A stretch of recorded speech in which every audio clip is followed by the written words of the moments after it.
శ్రీ గురుభ్యో నమః. మహాశివరాత్రి ప్రాశస్త్యము. ప్రతి నెల కృష్ణపక్ష చతుర్దశి నాడు మాస శివరాత్రిని, మాఘకృష్ణ చతుర్దశి నాడు మహాశివరాత్రిని జరుపుకుంటాము. మాస శివరాత్రి నాడు చేసే శివారాధన అభ్యాసం అయితే, మహాశివరాత్రి నాడు చేసే శివారాధన అనుభవం అవుతుంది. మహాశివరాత్రి అంటే బ్రహ్మ విష్ణువులు కూడా ఆద్యంతములు కనుగొనలేని నిరాకార జ్యోతి స్తంభ రూపంగా శివుడు ఆవిర్భవించిన రోజు.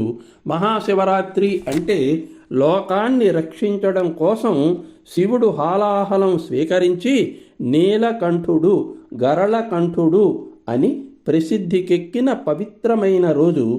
శివరాత్రి అంటే ప్రకృతి అనగా పార్వతి, పురుషుడు అనగా శివుడు, ప్రకృతి పురుషులు అనగా శివపార్వతుల కళ్యాణము జరిగిన రోజు.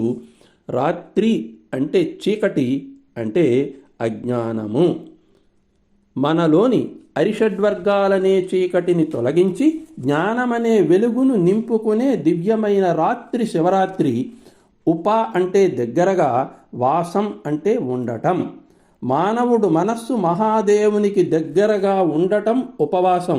ఉపవాసము అంటే భోజన త్యాగం కాదు, ఉపవాసము అంటే భోగ త్యాగము అని గుర్తించే రోజు శివరాత్రి. కళ్ళు తెరచి నిద్ర విడిచి శివరాత్రి నాడు ఉండడం జాగరణ కాదు, ఇంద్రియ నిద్ర విడిచి ఆత్మ చైతన్యం వైపు పయనించడము నిజమైన జాగరణ. అభిషేకము అంటే నీటితో, పాలతో, తేనెతో చేయడం మాత్రమే కాదు, అహంకారము కరిగి మనస్సు శుద్ధి పడడానికి చేసేది అభిషేకము. శివుడు ఎక్కడో కైలాసములో లేడు, మనలోనే ఉన్నాడు. చిదానంద రూపః శివోహం శివోహం అని జీవబ్రహ్మల ఐక్యం చెప్పే రోజు శివరాత్రి.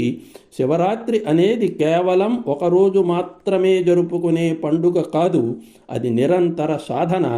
మనలోని కోపము, కామము, లోభము శివుని పాదాల చెంత వదలి దయ, ధర్మము, వినయము మొదలైనవి నింపుకునే నిజమైన పయనము.